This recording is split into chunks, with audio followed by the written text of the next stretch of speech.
चलें।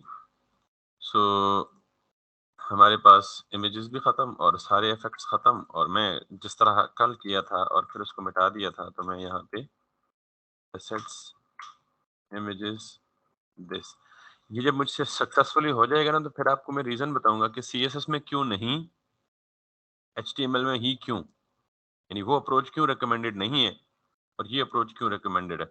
ये अगर मैं जवाब ना दे सका तो मुझे याद दहानी ज़रूर करिएगा, इसका जवाब दूँगा। इसी बहाने आप बहुत सारी और चीज़ें भी सीख लेंगे यार, कि बहुत सारे और काम भी ऐसे ही हैं जिनके लिए आपको डिसाइड करना आसान हो जाएगा कि यार कौन-सी अप्रोच, दिस वन और दिस वन।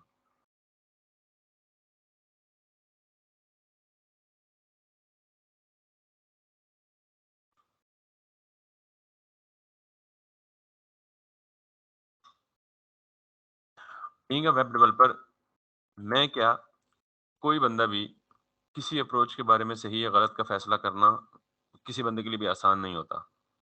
एक ही काम आप किसी और अप्रोच से करेंगे, मैं किसी और अप्रोच से करूँगा, कोई और डेवलपर होगा, कोई किसी और अप्रोच से करेगा।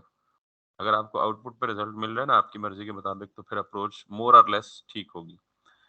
कौन-सी बेहतरीन है, कौन-सी बेस्ट है, ये आपको विद द पैसिव फ्रेम खुद ही पता लगता रहेगा कि यार ये वाली अप्रोच ठीक है, ये वाली अप्रोच ठीक है। लेकिन मैं आपको 1-2 हिंट ज़रूर दे दूँगा उसके बारे में। एनीवेज़, आपको पता है कि ये क्यों लेआउट खराब है, बिकॉज़ हमने कल स्टाइलिंग करके उसको छोड़ दिया था।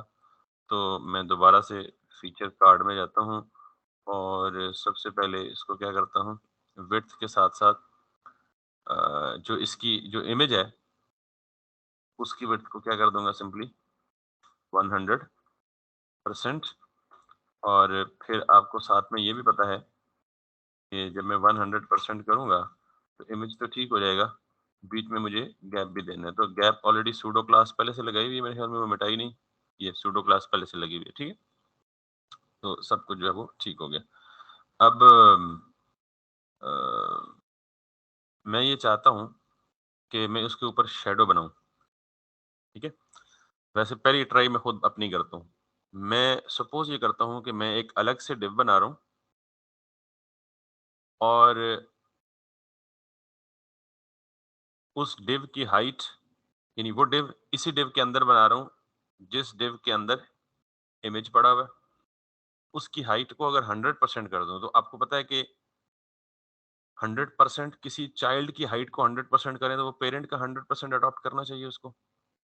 इसका मतलब ये है कि वो जो डिव मैं इधर रखूँगा, अगर वो इसके अंदर है, तो उसकी हाइट पेरेंट की हाइट के साथ मैच कर जाएगी। 100% का मतलब ये है। फिक्स हाइट तो नहीं दे सकता ना, मुझे नहीं पता इमेज की हाइट कितनी है। और फिर अगर उसे पोज़ीशन से ऊपर ले आऊँ और फिर उस पे ग्रेडिएंट अप्लाई कर दूँ। मतलब ट्राई करने वाली बात है। Simple is that.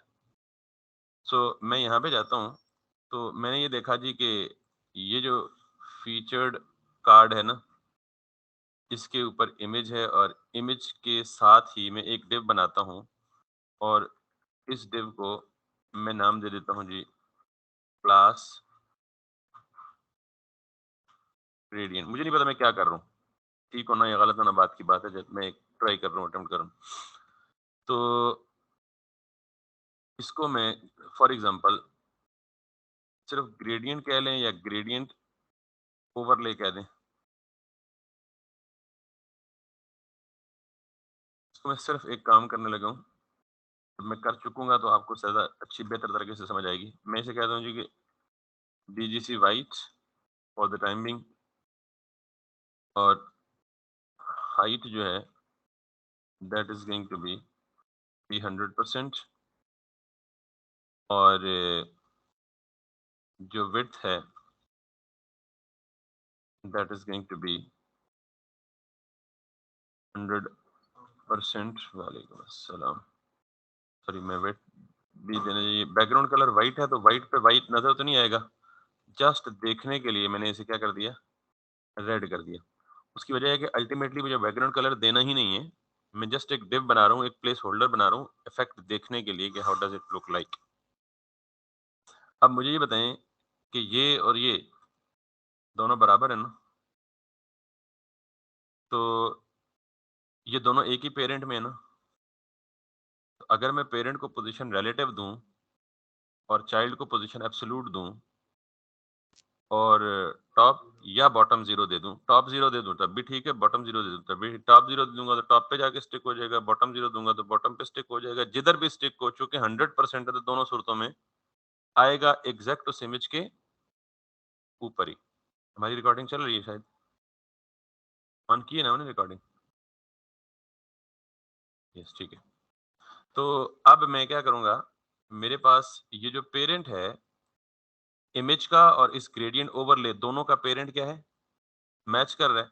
तो पेरेंट है कौन-सा? फीचर्ड कार्ड, और मैं इस फीचर्ड कार्ड के ऊपर जाऊँगा व्हिच इज़ दिस वन, और इसको दूँगा पोज़ीशन रिलेटिव, ताकि ये वाला पिक करे क्या?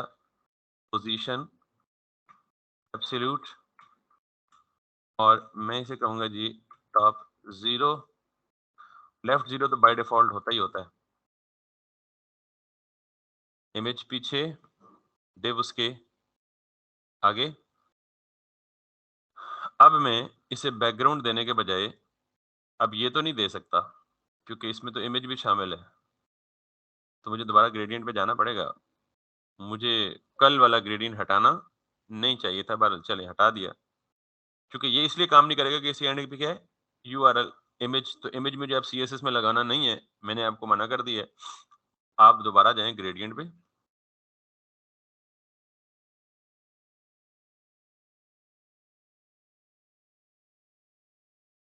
ये वाला,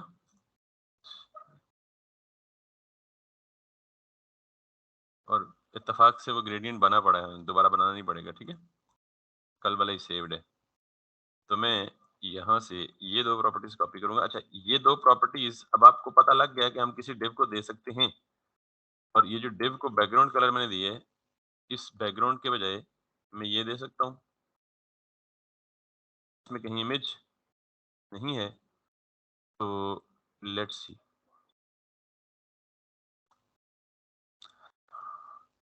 ऑनेस्टली मैंने कभी ग्रेडिएंट अप्लाई नहीं किया, लेकिन कॉन्सेप्ट्स क्लियर थे, और मुझे डाउट था कि मैं फर्स्ट टाइम नहीं कर पाऊँगा। मतलब कहने का ये है कि आपको ट्राई करनी है तो आँखें बंद करके नहीं करनी ना। आप अपने एक्जिस्टिंग नॉलेज को यूज़ करें, और उसकी बेस पे कोई तुक्का लगाएँ तो अच्छे भी लगेंगे।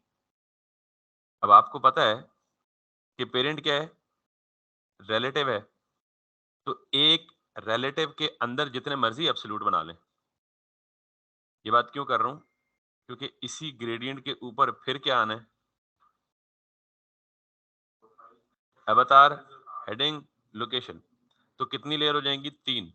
एक लेयर इमेज, एक लेयर ग्रेडिएंट, और तीसरी लेयर इसके ऊपर आने वाला वो बाकी लवाज़मात। तो ग्रेडिएंट तो ऑलरेडी एब्सोल्यूट है। तो लेयर्स अगर 3 या 3 से ज़्यादा जितनी मर्ज़ी हों, ऊपर-नीचे आने के लिए क्या करते हैं? ज़ी इंडेक्स। ज़ी इंडेक्स की वैल्यू जितनी बड़ी होगी, उतनी वो लेयर क्या होगी? ऊपर आएगी, और जितनी ज़ी इंडेक्स की वैल्यू नेगेटिव में बड़ी होती जाएगी, नेगेटिव में बड़ी होना का मतलब एक्चुअली छोटा होना होता है, ये तो पता है आपको। तो जितनी भी ज़ी इंडेक्स की वैल्यू नेगेटिव में बड़ी होगी, तो वो लेयर कहाँ जाती जाएगी? पीछे जाती जाएगी। अच्छा, ये मैंने एक काम किया था एक पे एक्सपेरिमेंट करने के लिए, तो मैंने कहा कि फोकस आप एक पे किया करें, जब एक पूरी बन जाए तो उसको क्या कर लें? बाकियों पे रेप्लिकेट कर लें। इसी को कंटिन्यू करें हम। अब मुझे करना ये है, इफ आई ओपन द अच्छा, मेरे ज़हन में ना इससे यानी करते हुए एक और अच्छा आइडिया आ गया। अभी मैं बार-बार ये कह रहा हूँ कि अप्रोच आपको वक़्त के साथ-साथ खुद ही आती जाएगी। ये वाला जो डिव है, इस डिव के अंदर है कुछ भी नहीं, खाली है ना, और ना ही कुछ होना है। तो इस डिव का पर्पज़ क्या है? सिर्फ़ ग्रेडिएंट। तो इस तरह के काम करने के लिए हम क्या कर सकते हैं? यानी डिव फिज़िकली उसके अंदर कुछ भी नहीं है, उसका काम सिर्फ़ किसी दूसरे को कोई एक्स्ट्रा इफ़ेक्ट देना है, तो इस काम के लिए तो सूडो क्लासेस भी हैं। बिफोर, और अगर इजाज़त दें। अच्छा, मुझे अब मसला क्यों है? मुझे मसला इसलिए है कि यार ये खाली डिव, एक्स्ट्रा डिव्स ये एक जगह पे है, तो इस तरह के कई इफ़ेक्ट कई जगहों पे चाहिए होंगे, तो क्या हम इतनी सारी एक्स्ट्रा डिव्स बनाते फिरेंगे? तो अगर तो मुझसे ये पहले एक्सपेरिमेंट कामयाब ना होता, तो मैं अगला भी ना करता। अब ये हो गया, तो अब मुझे क्यूरियोसिटी है यार, why to introduce extra divs when we have something additional? वो सूडो क्लास है। आप इसे बिफोर और आफ्टर से भी कर सकते हैं। यानी शैडो को आप क्या कर सकते हैं? बिफोर और आफ्टर से भी कर सकते हैं। ट्राई करें, अगर ना हुआ तो वापस आ जाएंगे, फिर मसला तो नहीं होगा ना। सो मैं ये करता हूँ कि ये वाला जो काम है ना, इसको कर देता हूँ खत्म। मेरा ग्रेडियंट गया फिनिश। अब वैसे ठीक था, सब कुछ ठीक था, लेकिन मुझे मसला है नहीं यार, मैं मतलब, तो मैं क्या करता हूँ, ये जो जिसको मैंने दिया ना पोजीशन रिलेटिव, ठीक, मैं इसको करता हूँ कॉपी, और मैं इसके साथ करता हूँ आफ्टर, सो दैट मुझे नई डिव बनाने की जरूरत ना पड़े। यही इफेक्ट शेडो वाला, या ये मुझे किस पे अप्लाई कर, ये मैं किस पे अप्लाई कर सकूं, तो मैं इसके बीच में से सारे के सारे ये वाले स्टाइल्स उठाऊं, और यहाँ पे किधर गया आफ्टर, ये सारे रिप्लेस करके इनको क्या दे दूं, ये। अब आपको पता है एक चीज, कि सम टाइम हमारी सूडो क्लास अप्लाई नहीं होती जब तक हम उसे कंटेंट, नन, एम्प्टी स्ट्रिंग और डिस्प्ले ब्लॉक नहीं करते। ऐसे ही है। तो ये सारे के सारे स्टाइल मैंने किसमें दे दिए, आफ्टर में दे दिए, फीचर्ड कार्ड आफ्टर। चूंकि जो डिव बनाई थी वो भी तो मैंने फीचर्ड कार्ड के आफ्टर में बनाई थी ना, यहाँ पे अगर आफ्टर पे काम ना किया तो फिर मैं इमेज के आफ्टर पे ट्राई कर लूंगा। फिर मैं क्या कर लूंगा, क्योंकि बेसिकली अगली डिव जो ग्रेडियंट ओवरले बनाई थी वो किसके बाद में आ रही थी, इमेज के बाद में आ रही थी। Let's see. तो पहली की चीज मुझे पता है कि अक्सर जब मैंने इससे पहले भी सूडो क्लास लगाई है तो वो शो नहीं हुई, तो मैं क्या करूंगा, सिंपली पहले पहली ट्राई करूंगा, वो ये कि कंटेंट,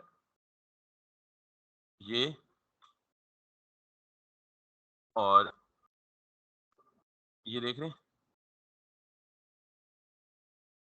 ये इधर आ गया, और इसका मतलब इसने किसका आफ्टर लगाया होगा, फीचर्ड कार्ड। भाई एक तो नहीं है ना, ठीक। तो मैं अगर ये कहूं टॉप 0, लेफ्ट 0,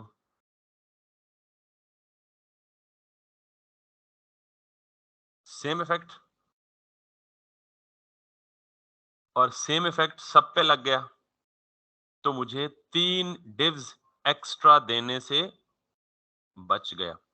अच्छा, ये अप्रोच क्यों अच्छी है, कि अगर आपके पास इस केस में 3 कार्ड्स हैं, आप एक शॉपिंग कार्ट की वेबसाइट बना रहे हैं, सपोज ये नहीं बना रहे, आप सपोज बीबीसी बना रहे हैं, अभी बीबीसी की वेबसाइट ओपन करके देखिए। ये सूडो क्लास वाली अप्रोच क्यों अच्छी है। अब यहाँ जितने इमेज नजर आ रहे हैं मुझे, देखिए उन पे ग्रेडियंट नजर आ रहा है आपको, ये नहीं नजर आ रहा। ये सारी बातें, इतना जोर लगाने का मकसद पता है कि आप जब भी किसी डिजाइन को देखें तो इतनी बारीक बीनी से देखें कि एक इफेक्ट भी आपका मिस, वरना मैं इसे स्किप भी कर सकता था, किसी एक शहजादे को भी नहीं पता लगना था कहीं ग्रेडियंट भी है या नहीं है। इस पे ग्रेडियंट है, इस पे है, इस पे है, इस पे है, इस पे है, इस पे भी है, ये देख रहे हैं लेफ्ट साइड से, इस पे भी है, इस पे भी है, इन पे नहीं है, ये पता नहीं है, थोड़ा है हल्का सा, इस पे है, इस पे है टॉप से शायद। तो अब मतलब इस जैसी कोई ऐसी वेबसाइट हो, for example e commerce product हो, जिस ई कॉमर्स की वेबसाइट हो जिसमें सैकड़ों प्रोडक्ट्स हो, और हर प्रोडक्ट्स के ऊपर क्या लगा हो, तो क्या आप हर प्रोडक्ट के साथ एक एडिशनल डिव लगाएंगे। तो अगर 30 डिव्स हैं और 30 इमेजेस हैं, या 30 जगहों पे ग्रेडियंट शो हो रहा है, तो आप 30 एक्स्ट्रा डिव्स बना बैठेंगे, जो कि अननेसेसरी है। तो इस केस में आपने क्या किया, एक ही जगह पे इफेक्ट दिया, 30 इमेज हो या 50 इमेज हो, सब पे वो ग्रेडियंट जेनेरिकली अप्लाई हो जाएगा जी सर।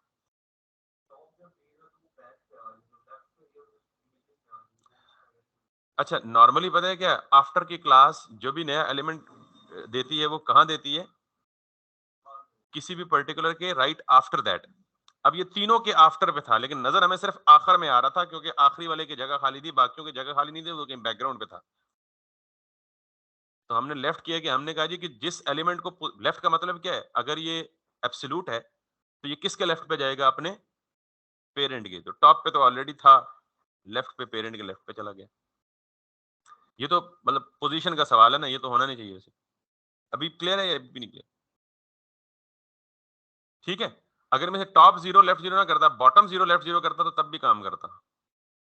उसकी वजह, जिस डिव को मैंने जिस आफ्टर को मैंने ग्रेडियंट दिया हुआ है, वो तो ये बात क्लियर हो गई जी? इसमें कोई मसला तो नहीं है ना?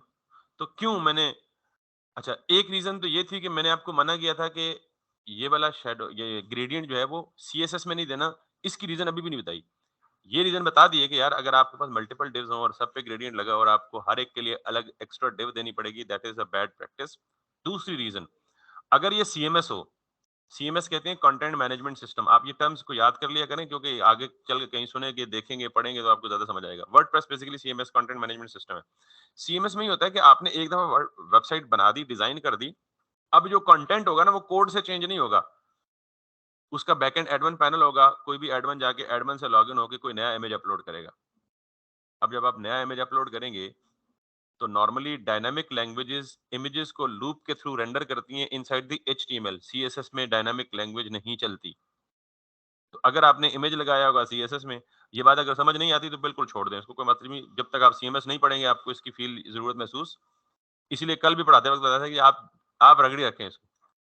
लेकिन जब मुस्तकबिल में जरूरत पड़ेगी तो मुझे गालियां निकालेंगे, तो अब मैं रीजन बता रहा हूँ।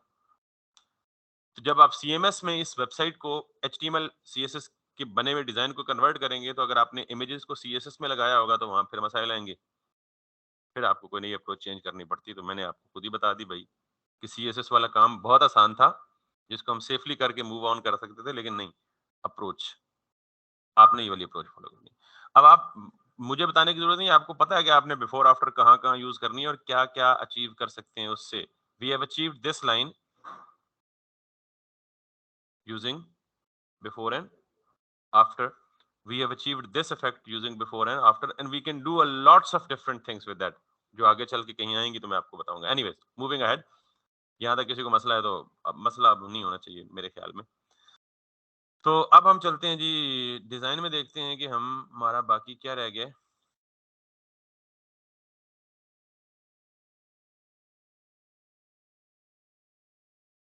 तो अब हम ये वाला डिजाइन करते हैं, अवतार, राइट साइड पे हेडिंग, फिर नीचे मतलब ये सारा कुछ दो लवाजमात। तो मैं अगेन वही काम करूंगा, एक के लिए डिजाइन करूंगा, बाकी मुझे खुद काम आएंगे।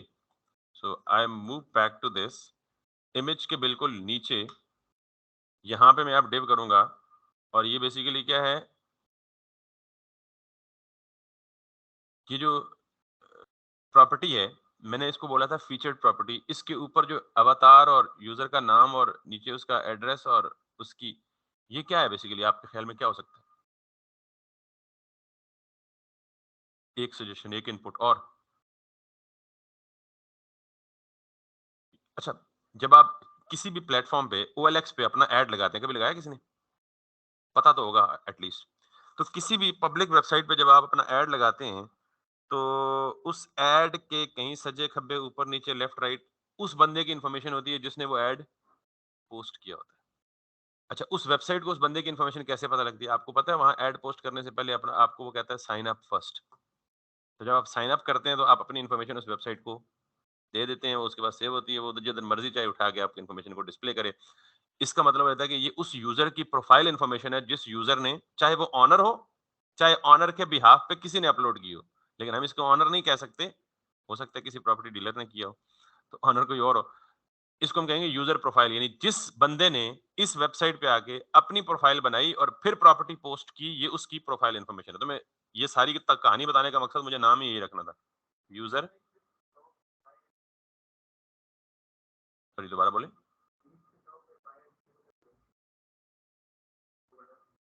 अच्छा, उन पे आते हैं ना, उन पे आते हैं। पहले इसको देख लेते हैं। एक वक्त में एक ही काम हो सकता है ना। तो इसको नाम क्या देंगे? User profile.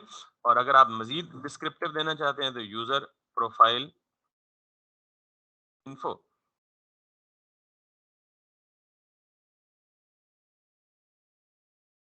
अब इसमें दो चीजें हैं। पहली चीज तो ये, दूसरी चीज ये। तो इसका मतलब हमें इसको फ्लेक्स बनाना है ना, तो पेरेंट तो हमने बना लिया, दो फ्लेक्स चाइल्ड बना लें या तीन बना लें। ठीक है ये नहीं, दो बना लें, दोनों को जस्टिफाई कंटेंट स्पेस बिटवीन कर दें, दोनों क्या हो जाएंगे, एक्सट्रीम पे हो जाएंगे। अच्छा, पहले और फिर उसके अंदर फिर डिवीजन कर लें, एक अवतार की और एक इमेज की। Let's see. तो मैं क्या कहता हूँ जी कि यहाँ पे यूजर अवतार या प्रोफाइल अवतार, और इसको ये जो हार्ट है ये किस लिए है यहाँ पे? प्यार मोहब्बत का इज़हार करने के लिए? मतलब मेक मार्क इट फेवरेट, या ये फेवरेट्स के लिए ना? फिर एंड पे कहीं टॉप कॉर्नर या लेफ्ट राइट पे बटन बना होता है, उस पे क्लिक करते हैं तो वो सारी आपकी लॉगिन होने में आपकी जितनी भी फेवरेट्स हैं उसमें चली जाती हैं, अलग से कैटेगरी में चली जाती हैं। तो इसको नाम क्या दूँ इस वाले बटन को? नहीं ना, ऐड टू कार्ट नहीं है ना, फेवरेट है, यानी mark this property as your favourite, मतलब आपको पसंद आ गई है लेकिन अभी आपके पास पैसे नहीं है। मतलब मैंने गाड़ी लेनी थी ना, तो मैं पार्क व्हील को सुबह शाम दोपहर छानता था, और उसमें मुझे जो अच्छी लगती थी मैं उसको क्या कर लेता था, ये हार्ट सिंबल। तो फिर क्या होता था कि क्योंकि ज़ाहिर है मैं मल्टीपल ऑप्शन देखने होते हैं बंदे को, फिर जब उसने सारी फेवरेट इकट्ठी की होती है ना, तो फिर दोबारा जब वो पार्क व्हील पे आप विजिट करेंगे ना, पार्क व्हील की मुफ्त में एडवर्टाइजमेंट हो रही है, तो दोबारा आप क्या करेंगे, सिर्फ उस हार्ट पे क्लिक करेंगे तो वो नई स्क्रीन ओपन हो जाएगी, उसमें सिर्फ सारी की सारी वो चीजें या वो गाड़ियां होंगी जो आपने फेवरेट की होंगी, फिर आप उसमें से पिक करेंगे और एक आप खरीद लेंगे। घरों में भी यही है कि आपने 10 घर पसंद करके मार्क फेवरेट कर लिया कि ये 10 के 10 मुझे पसंद है, तो फैसला करना आसान। कल या परसों या 10 दिन बाद या 15 दिन बाद वापस आएंगे तो कहेंगे यार वो 10 मैंने शॉर्ट लिस्ट करके रखे हैं, उनमें से एक ले लेते हैं। ये कॉन्सेप्ट है इसका, ऐड टू कार्ट नहीं है ये। सो यहाँ पे यूजर अवतार के साथ ही हम इसे इसे क्या बोलेंगे, मार्क फेवरेट। तो ये मैं आपको सिर्फ वेब डेवलपमेंट नहीं पढ़ा रहा, ये मैं आपको यूजर एक्सपीरियंस भी पढ़ा रहा हूँ। यूजर एक्सपीरियंस पता क्या होता है? कौन सी चीज कहाँ रखी है और किस पर्पस के लिए रखी है और उसके क्लिक करने पे क्या होगा। तो हम दो काम कर रहे हैं साथ साथ आपके गैर महसूस अंदाज में, एक यूजर एक्सपीरियंस और एक यूजर इंटरफेस। यूजर इंटरफेस ये होता है कि आपने वो यूजर इंटरफेस डिजाइन करना है। यूजर एक्सपीरियंस का मतलब ये होता है कि आपने जिस यूजर ने इस वेबसाइट को यूज करना है, आपने उसके ज़हन को रीड करके उसके मुताबिक चीज बनाई है कि वो इसको एक्सपीरियंस कैसे करेगा, वो इसको यूज कैसे करेगा। यूएक्स यूआई दो चीजें अक्सर होती हैं, यूएक्स और यूआई। खैर, यूआई डिजाइन यूएक्स डिजाइन अलग से भी होती है, आप फिग्मा या Adobe XD XD experience design, ये दो टूल्स हैं जिनमें यूजर एक्सपीरियंस भी बनता है, जिसमें आप एक्चुअली क्लिक करके देखते हैं कि ये कैसे होगा। बहरहाल, सो मेरे ख्याल में ज्यादा हम डेप्थ में चले गए हैं, वापस आते हैं। अब अवतार में हम क्या करेंगे जी? आईएमजी, अभी अवतार हमारे पास है नहीं तो हम उस पे देख लेते हैं। और आईएमजी के बाद हमारे पास दो चीजें हैं, नेम और एड्रेस। तो हम यहाँ पे क्या करेंगे, एक डिव बना लेंगे, क्योंकि नेम और एड्रेस और इमेज इन दोनों को भी तो लेफ्ट राइट करना है ना, अलाइनमेंट करनी है। तो मैं यहाँ पे क्या करूंगा,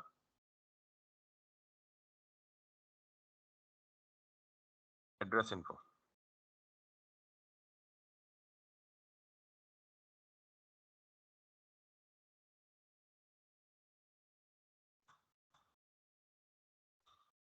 अब इस एड्रेस इन्फो में दो चीजें हैं। पहली चीज को मैं H4 से कर देता हूँ, name for example this is my own. और दूसरी चीज मैं इसको क्या करता हूँ, यहाँ एक आइकन आएगा, और आइकन क्या आएगा, एड्रेस का आएगा। और उसके लिए मुझे पता है कि मेरे पास क्या है, स्पेन है, और स्पेन की क्लास है, और क्लास में वहां से कॉपी करूंगा। और इस स्पेन के बाद मेरे पास एड्रेस है, तो जितने भी एड्रेसेस होते हैं ना, कोशिश करें कि उन एड्रेसेस को एंकर टैग में रखें। जितने भी फ़ोन नंबर्स होते हैं, ये बताया हुआ मैंने, ताकि एड्रेस पे क्लिक करें तो कहाँ ले जाए, मैप पे ले जाए। फ़ोन नंबर है तो फ़ोन नंबर पे क्लिक करें तो कहाँ ले जाए, डायलर पे ले जाए। ईमेल है तो ईमेल पे क्लिक करने पे कहाँ ले जाए, डिफ़ॉल्ट ईमेल एप्लीकेशन जो सिस्टम में इंस्टॉल होती है उस पे ले जाए। इसलिए इनको एंकर में रखते हैं कि उनको क्लिकेबल बनाना होता है। अब एड्रेस के अंदर भी आइकन है फिर, नहीं वो आइकन हो गया ना यहाँ पे। तो हम इसको भी बल्कि क्या करते हैं, एड्रेस का जो आइकन है उसको भी ये रखते हैं, और साथ में यहाँ पे लिख देते हैं जी व्हाट्सएवर न्यू, यार साढ़े को न्यूयॉर्क सिटी तो नहीं, हम इसको कह लेते हैं जी,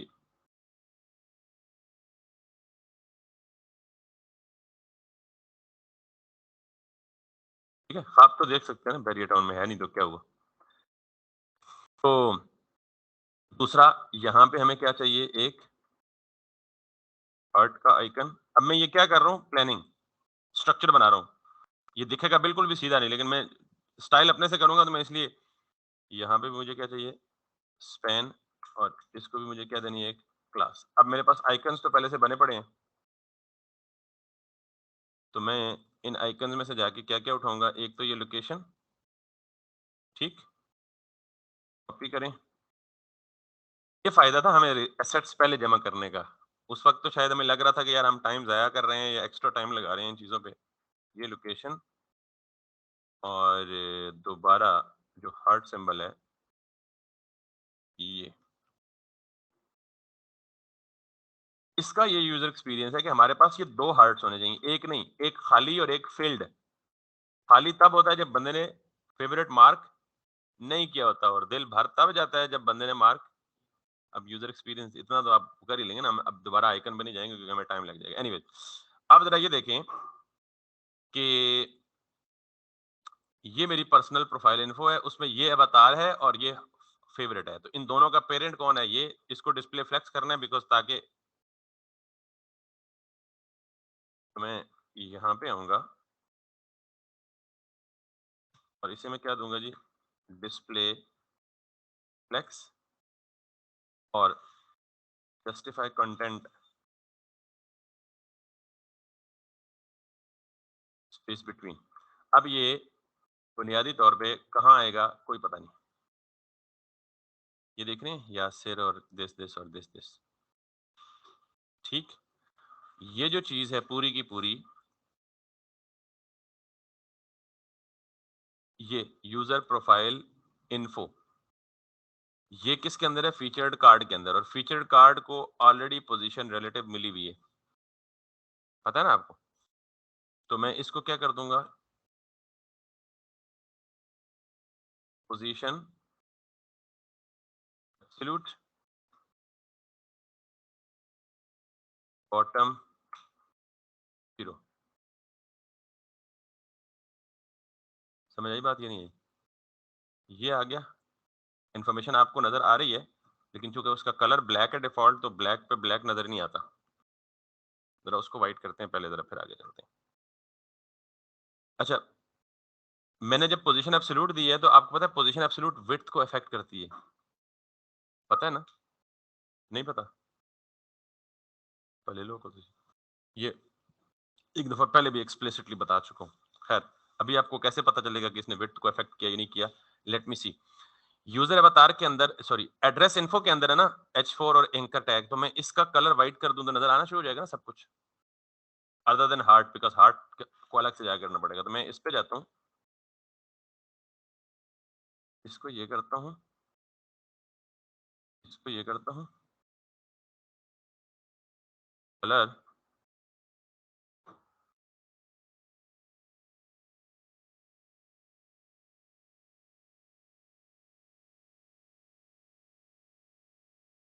इसके अंदर H4 है, कलर की प्रॉपर्टी किस पे अप्लाई होती है, टेक्सचुअल एलिमेंट्स पे। तो ये एड्रेस इन्फो क्या था, डिव थी, समझ आ गई ना बात। इसको कॉमा दें, दोबारा यहाँ आए, ये तो आपको पता है ना, कॉमा के साथ एक से ज्यादा एलिमेंट्स को सेलेक्ट कर सकते हैं। इसने, हैरान कुन बात है, हैरान कुन तौर पे उसने वो जो कलर है वो चेंज नहीं किया, मुझे भी नहीं पता क्यों नहीं चेंज किया भाई। तो कर दिए, ये देख रहे हैं यासिर अली वाइट नजर आ रहा है आपको, आपको नहीं नजर आ रहा पर मुझे नजर आ रहा है, मेरे से ज्यादा क्लोज हूँ, शायद आप दूर हैं इसलिए आपको नजर इसलिए नहीं आ रहा कि ये किधर है, बैक पे।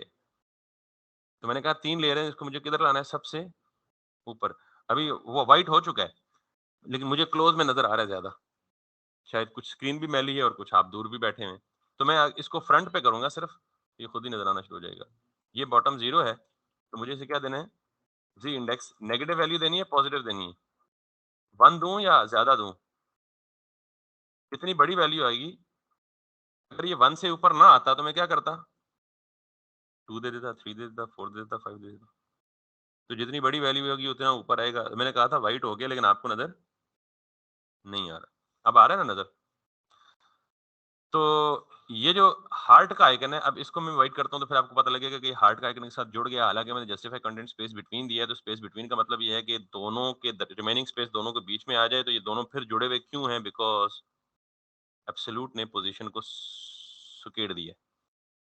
तो मैं उसको वापस अपनी विड्थ वापस लाऊँगा, लेकिन पहले मैं हार्ट वाले को तो मैं कहता हूँ जी मार्क फेवरेट के अंदर जाओ।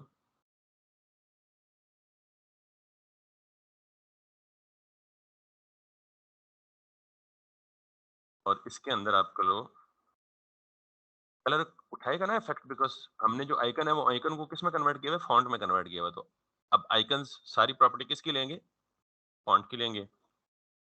बार सॉरी राइट। तो जस्टिफाई कंटेंट स्पेस बिटवीन तो ये कहता है भाईजान कि ये रिमेनिंग स्पेस जो है ये इन दोनों के दरमियान होनी चाहिए। हो नहीं रही। वजह उसकी सिर्फ ये है कि जब मैंने इसको ये जो किया ना एब्सोल्यूट ज़ीरो, अगर मैं ये हटा दूँ थोड़ी देर के लिए, ये दोनों भी अप्लाई नहीं होंगे ना फिर।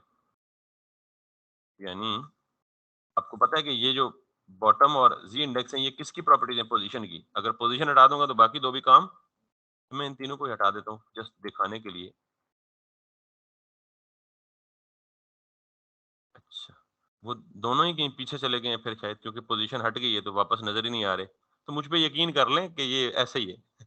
ठीक है, मुझे दिखाने के लिए जाहिर है पोजीशन तो देनी है, पोजीशन देनी है तो, और जी इंडेक्स तो देना है, जी इंडेक्स देंगे तो वो उसके बगैर काम ही नहीं करेगा। लिहाजा इसके लिए, लेकिन देखें, मैंने आपको कहा है ना एक से ज्यादा अप्रोच आपकी सोच पे डिपेंड करता है, लेकिन बहुत ज्यादा पोजीशनें देना और बहुत ज्यादा नेस्टिंग करना ये भी रिकमेंडेबल या डिजायरेबल नहीं होता ना। काम तो कर सकते हैं, मिसाल के तौर पे आपने ये दीवार खड़ी करनी है, अब ये सीधी करनी है, तो हो ऐसा भी हो सकता है कि आप दीवार टेढ़ी बनाएं और फिर साइड पे सपोर्ट देके उसे सीधा कर लें। तो ऐसा क्यों नहीं ठीक कि दीवार ही सीधी बनाए? मतलब ये दीवार को सीधा करना, सीधा बनाना है तो आप दीवार को नीचे थोड़ा टेढ़ा बना ले और फिर साथ पे सपोर्ट ठोक दे जी, दीवार सीधी करनी है जी। तो पूछने वाला पूछेगा भाईजान बनाई सीधी क्यों नहीं है? बाद में सपोर्ट देने की क्या जरूरत है? तो बेहतर ये है कि आप प्लानिंग इस तरह करें कि दीवार टेढ़ी बने ही ना। बाकी काम बिल्कुल ऑब्वियसली सारे अलाउड है। तो मैं इसको क्या करूंगा, विथ 100%, ये काम मैंने पहले किया हुआ है, जो मुझे बहुत अच्छी तरह से याद है कि जब हम किसी चीज को पोजीशन एब्सोल्यूट देते हैं, विड्थ की डिस्टर्ब होती है, तो हम उसे वापस विड्थ को अपनी जगह लाने के लिए हम उसको क्या कर देते हैं, विड्थ 100% दैट इफेक्ट्स। सो अब आपको पता है जी सारी कहानियां, जस्टिफाई कंटेंट तो है ही है, अलाइन आइटम भी है, ताकि ये दोनों आपस में क्या हो जाएं, वर्टिकली और हॉरिजेंटली दोनों आपस में अलाइन हो जाएं। ये भी हो गया। अब ये बॉटम जीरो है तो बिल्कुल जीरो पे स्टक हुआ है, मुझे बॉटम जीरो नहीं देना, मुझे इसको बॉटम देना है ऑलमोस्ट 10%। तो ये बॉटम से 10% अप हो जाएगा, 10% ज्यादा हो गया। आप इसको यूं कह लें, या इससे भी ज्यादा बेहतर ये है कि आप देखें ये बिल्कुल एजेस के साथ जुड़ा हुआ है। जुड़ा हुआ तो नहीं होना चाहिए ना, तो क्या देना चाहिए? पैडिंग। ये क्या हो गया, मैंने क्या खत्म कर दिया? बॉटम सिरे से खत्म नहीं करना, जीरो तो करना ही है ना। मुझे क्या करना है? पैडिंग, लेकिन किसको? पैडिंग हमेशा किसको दी जाती है? पेरेंट को ना, ताकि इंटरनल गैप्स हो जाए। तो पेरेंट इनका कौन है? User profile info. तो यूजर प्रोफाइल इन्फो भी पेरेंट है या नहीं है? आपका पेरेंट एक्चुअली, इसका भी पेरेंट कौन है? Featured card. तो मैं चाहता हूँ फीचर्ड कार्ड के जितना भी कंटेंट है वो पैडिंग ले ले। फीचर्ड कार्ड किधर गया? ये है। तो मैं इसको बोलूंगा जी पैडिंग, इसको बोलूंगा from all sides take 24 pixels as padding. अब मैंने वो उस सुपर पेरेंट को पैडिंग दी तो उसने बेसिकली इमेज को भी पैडिंग दे दी, क्योंकि इमेज भी तो उसी का चाइल्ड था, इसका मतलब ये काम नहीं चलेगा। इसको रिवर्ट कर दें और इस पैडिंग को किधर ले आएं? इधर देखें,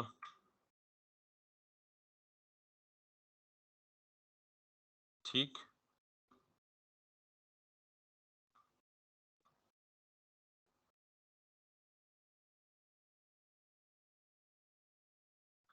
बेहतरीन तरीका ये है कि आप यहाँ से इंस्पेक्ट करें और अपनी मर्जी से इसे एडजस्ट करें और फिर वापस जाएं। इसको, इसको, इसको, इसको, इसका मतलब है we were giving it a right way, user profile info, इसी को दे रहे थे हम पहले भी। Padding 12 pixels.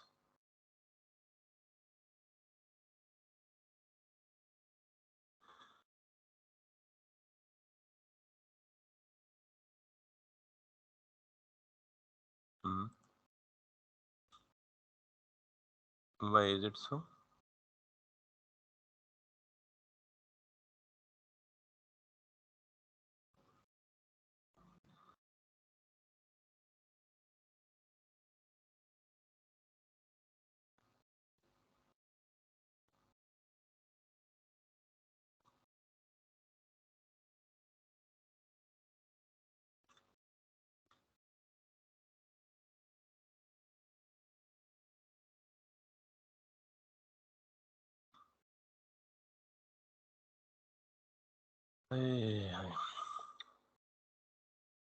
यहाँ पे एक नई मुसीबत आ गई है। ये प्रोबेबली बिगिनर्स को बड़ा तंग करती है ये चीज। मैं पहले जरा इसको एडजस्ट कर लूं, मेरे ख्याल में 24 पिक्सल ये हमारी ठीक है पैडिंग। अच्छा, ये बॉक्स साइजिंग और बॉर्डर बॉक्स क्या है? जरा पहले मैं इसको यहाँ से कॉपी कर लूं, just to make it a permanent part of this. अब यकीन करेंगे, मेरा इरादा नहीं था इतनी सारी चीजें बताने को, लेकिन बस इत्तेफाक से डिजाइन ही ऐसा को जा मत्थे लग गया कि मुझे बताना पड़ गया। बॉर्डर बॉक्स और बॉक्स साइजिंग क्या है? नॉर्मली हमारा, आपको पता है कि हमारे जितने भी एलिमेंट्स हैं जो एचटीएमएल में हैं, वो तमाम के तमाम बॉक्स मॉडल उन पे अप्लाई होता है। और बॉक्स मॉडल क्या है, आपने देखा है अभी जो मैंने ये वाली डायग्राम दिखाई है आपको, या इस डायग्राम को जरा ज्यादा बेहतर अंदाज में समझे। ये बॉक्स मॉडल बहुत इंपॉर्टेंट है और ये उन जगहों पे काम आएगा जहां आप फंस जाएंगे, कोई हल नहीं होगा, जैसे अभी मैं फंस गया था। तो let's have a look at that.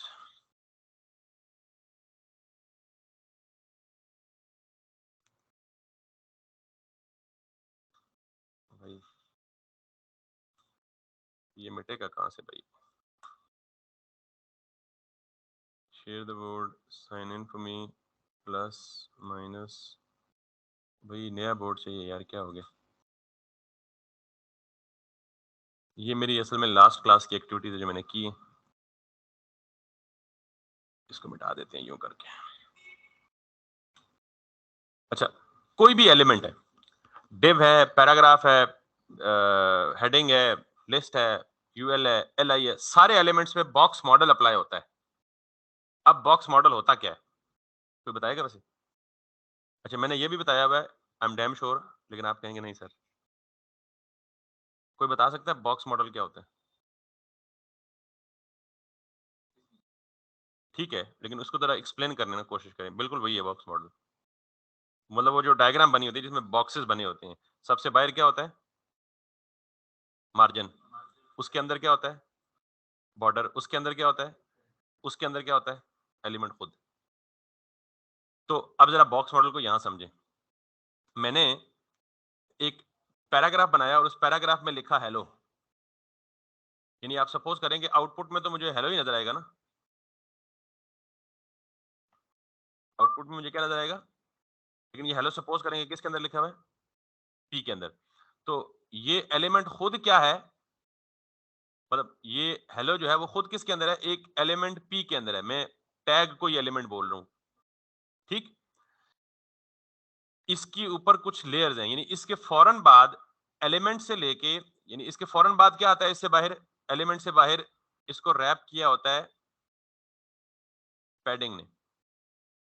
तो जब आप ये पैडिंग देते हैं तो एलिमेंट और इसकी बाउंड्री के दरमियान थोड़ा सा गैप क्या होता है?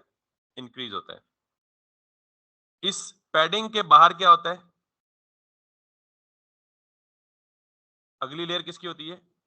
बॉर्डर की। अब बॉर्डर मोटा करते जाएंगे तो बॉर्डर कहां अप्लाई होगा? जहां पैडिंग खत्म होगी बॉर्डर उसके बाहर अप्लाई होगा। अगर आपने दिया नहीं है तो कहीं अप्लाई नहीं होगा। तो पैडिंग कहां अप्लाई होगी? एलिमेंट के फौरन बाद, उसी के ऊपर वाली पहली लेयर किसकी है, उसके बाद कौन सी है, और उसके बाहर कौन सी है? मार्जिन। तो ये बेसिकली क्या कहलाता है? Box model. यानी जो भी एलिमेंट ले लें, हर एलिमेंट को किसने रैप किया होता है? इमीडिएटली पैडिंग ने, फॉलोड बाय बॉर्डर ने, फॉलोड बाय मार्जिन ने। अब जब मैं कभी किसी एलिमेंट को विड्थ देता हूं, मैंने अभी विड्थ दी थी ना, मैं जब किसी भी एलिमेंट को विड्थ देता हूं, तो वो विड्थ में क्या क्या चीजें शामिल होती हैं, जरा ये गौर से सुनिएगा। इसी में आपका जवाब रखा है, box sizing, border box. Width में क्या चीज शामिल होती है जी? Equals two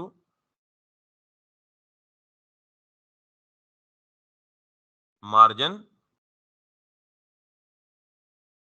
plus border plus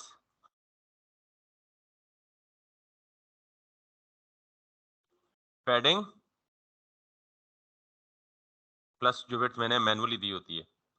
ये तीनों चीजें प्लस होती हैं तो क्या बनती है आपकी एक एलिमेंट की विड्थ, यहां से लेके यहां तक। अब मैंने विड्थ को दे दिया, विड्थ दे दी 100% और उसके ऊपर अप्लाई कर रहा हूं 24%, 24 पिक्सल पैडिंग। तो टोटल विड्थ कितनी हो गई? 100 प्लस 24। तो जितनी जगह उसके पास थी, वो उससे क्या हो रहा था? बाहर जा रहा था। रीजन उसकी क्या थी कि विड्थ किससे बल्कि बनती है? जो उसकी विड्थ है वो, प्लस उसकी पैडिंग, प्लस उसका मार्जिन, प्लस उसका वो सीक्वेंस चेंज कर ले। ठीक। अब जब मैंने ये वाली प्रॉपर्टी दी ना, बॉक्स साइजिंग, ये सीएसएस की प्रॉपर्टी आपने पहली दफा पढ़ी है और शायद इतनी डिटेल में शायद ही कोई एक्सप्लेन करे। तो मैंने इसे कहा है कि बॉर्डर बॉक्स का मतलब ये है कि भाई इस एलिमेंट की विड्थ विड्थ कैलकुलेट करो एक्सक्लूडिंग दिस। यानी विड्थ से पैडिंग को क्या कर दो? एक्सक्लूड कर दो। यहां मुझे थोड़ा सा डाउट है, मैं इसे कंफर्म कर लेता हूं, लेकिन मतलब ये है कि आप विड्थ में अगर बॉक्स साइजिंग बॉर्डर बॉक्स होगा तो विड्थ में पैडिंग इंक्लूड नहीं होगी, और अगर ये बॉर्डर बॉक्स नहीं होगा तो विड्थ में पैडिंग इंक्लूड होगी। बात समझ आ गई या नहीं आई? क्यों शहजादे, सबको समझ आ गई है? तो मेरे केस में जब मैंने विड्थ 100% दी, तो विड्थ 100% जब मैं खुद स्पेसिफाई कर दूं तो बाय फोर्स 100% हो जाती है। तो जब मैं 100% के ऊपर पैडिंग भी अप्लाई कर रहा था, तो padding was becoming the part of the width. तो 100% plus 24 pixel it was going beyond the parent. तो मैंने कहा भाई ये जो पैडिंग है ना, इसको विड्थ से क्या कर दो? निकाल दो। अब जरा ये जो जो कहानी मैंने समझाई है ना, ये मद्देनजर रख के बॉक्स साइजिंग पे आए, और बॉक्स साइजिंग पे ये जरा देखिएगा। ये जितनी कहानी मैंने बताई ना, सारी ये सारी ये लिखी हुई है। अ, ये ये width plus padding plus border. अच्छा, मार्जिन इफेक्ट नहीं होता। अगर मैं मार्जिन देता तो वो, यही मुझे कंफ्यूजन थी जो मैं आपको, जिसके लिए मैंने कंफर्मेशन की। जो actual width of an element है वो किस किस चीज से मिलकर बनती है? जितनी विड्थ आपने दी है, हमने कितनी दी थी? 100% प्लस पैडिंग प्लस बॉर्डर। तो 100% प्लस एक्स्ट्रा एक्सीड कर रही थी। तो मैंने जब box border box box sizing दी, तो उसने क्या कर दिया? ये हाइट के लिए भी ऐसे ही था। तो जब मैंने बॉक्स साइजिंग बॉर्डर बॉक्स दिया, तो उसने ये दोनों निकाल के विड्थ को इन ओरिजिनल छोड़ दिया, बीच में बॉर्डर शॉर्डर। क्लियर? अच्छा चले, अगर ये क्लियर हो गया तो बहुत अच्छी बात है, और हमारा मसला भी हल हो गया। अब हमें इसको पैडिंग भी मिल गई है, और आपने बहुत कुछ नया भी सीख लिया। आखिरी बात, 5:03 हो गए, यहाँ पे अवतार लाना है, इजाजत दें तो कल ही ले आएं। वो इमेज है, उसको फिक्स हाइट विड्थ देनी है, बॉर्डर रेडियस 50% करना है, तो वो सर्कल बन जाएगा और यहाँ अपनी पोजीशन में प्लेस नहीं होगा। होगा या नहीं होगा? नहीं होगा, क्योंकि ये क्या है? ये दोनों चीजें एक डिव में है। तो डिव क्या है? ब्लॉक है। जब इमेज को इसके पीछे लाऊंगा तो वो उसके ऊपर शो होगा, तो फिर मुझे इसके पेरेंट को भी फ्लेक्स देके आमने सामने लाना पड़ेगा। I think you understood what I am mean to do it.